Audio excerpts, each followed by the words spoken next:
how do you know that white privilege exists? And I'm asking you this it's one of these things that we throw out we just throw it around like white privilege, right? We throw these terms and concepts out, but we rarely stop and say, wait, hang on, what does that mean? What are we actually really talking about? Lena is 19 years old, okay? I'm asking her a really difficult question in front of a room full of people, and she's not going to be able to answer this question, but I'm going to ask her to try, okay? So it's cool, all right? And you're not smarter than her, okay? Keep that in mind. So how do you know it exists?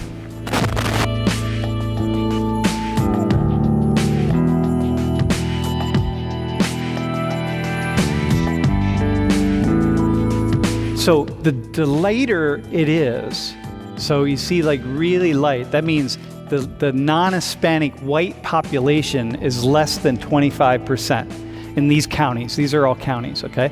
So when it's really light, like here, because these are all Mexicans all along the border, okay? But here, the really dark, so up here in Maine and so on, Maine's a really white state, or northern Michigan, really, really white. And then when you see these light counties here in different places, those are all Native American reservations, okay? So, but you notice how all along here, it's much lighter, meaning that the percentage of white people is much less.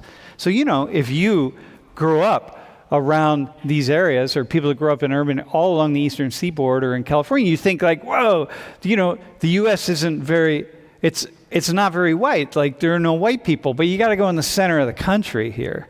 And then suddenly, the black and brown people start to diminish in numbers tremendously. So, you're here at State College with Penn State, but, if you were up in Maine somewhere, you would literally be the only Indian.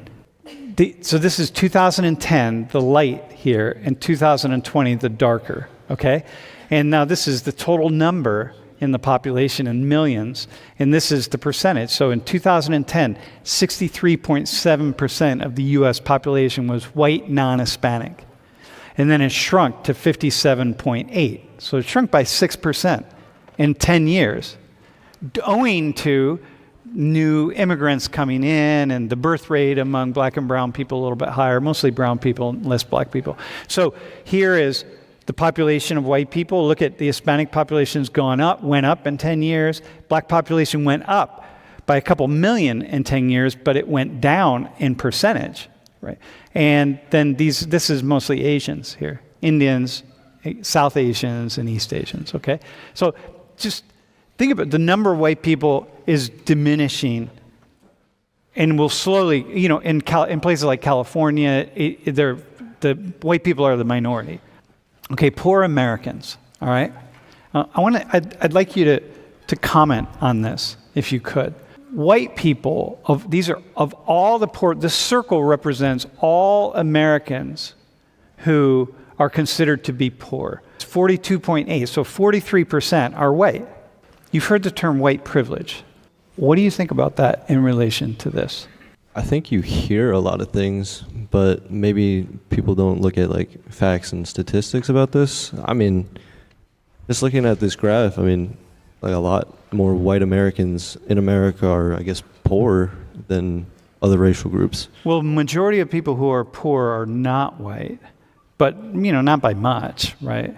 Because it's 42% of that's pretty big. Yeah. But if you add up everyone else there is black or brown. But nonetheless, it's close to being half and half. Okay, so first off, what's white privilege? I don't know how to answer that. Oh, well, just give it a shot. If someone say, "Hey, Phil, you go back to China," or one of your family members says, "Hey, what is this thing, white privilege, that we talk about, that everybody's talking about in the U.S.?" I think definitely if you look at the trends in corporations, you can see a lot more white people near like the executives, like the C-suite or whatever. Yeah. You see maybe more white people in like colleges, like College of Engineering, you see a lot more white people. Uh-huh. Stuff like that, like career stuff, is what one point I could point out right now. I think like my version of white privilege is when, like, someone who's the same as me but happens to be white, like Sally. Sally's also white, but we're very similar. She has more privileges for things over me because I'm a person of color. Yeah, but what though? Like, do you have an do you have an example of what that might look like? It could be in like the job market or academically or just like, I don't know, like I feel like there's certain things that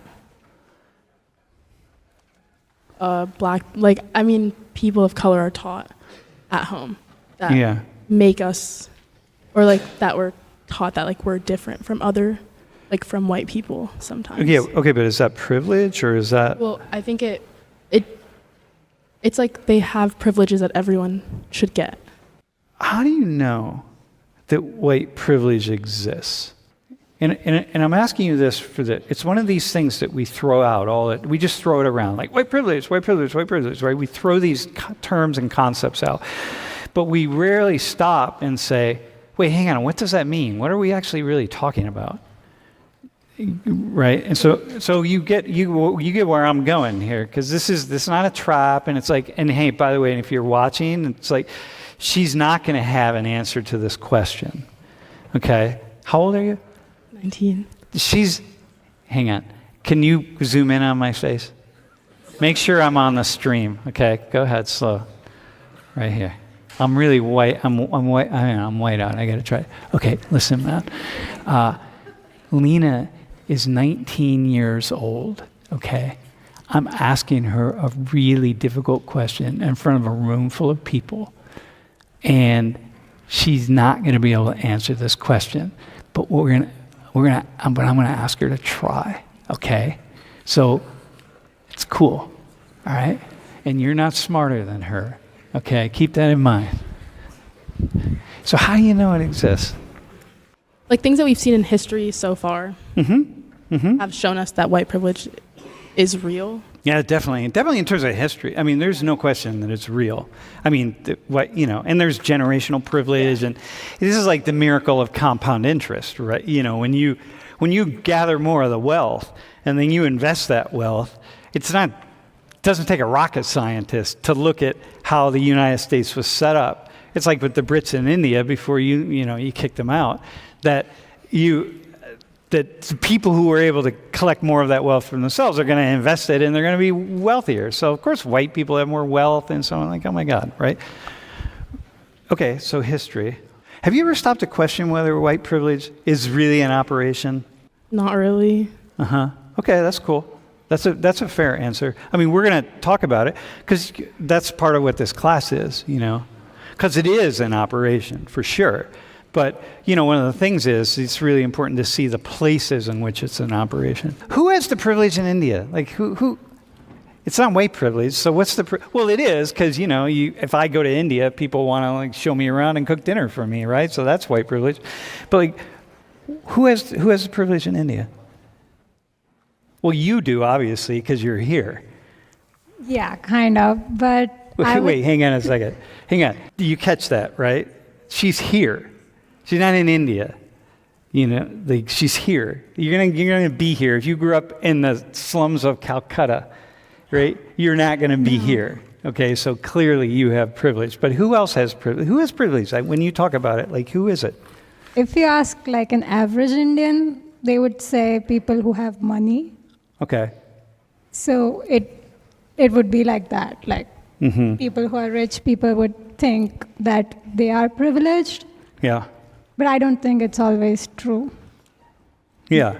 Because I would say people who live in places that are more secured and have more facilities, like basic facilities, would be more privileged, even if they are slightly poorer than others. Yeah. So I would say those things matter more. Yeah, okay, I got you.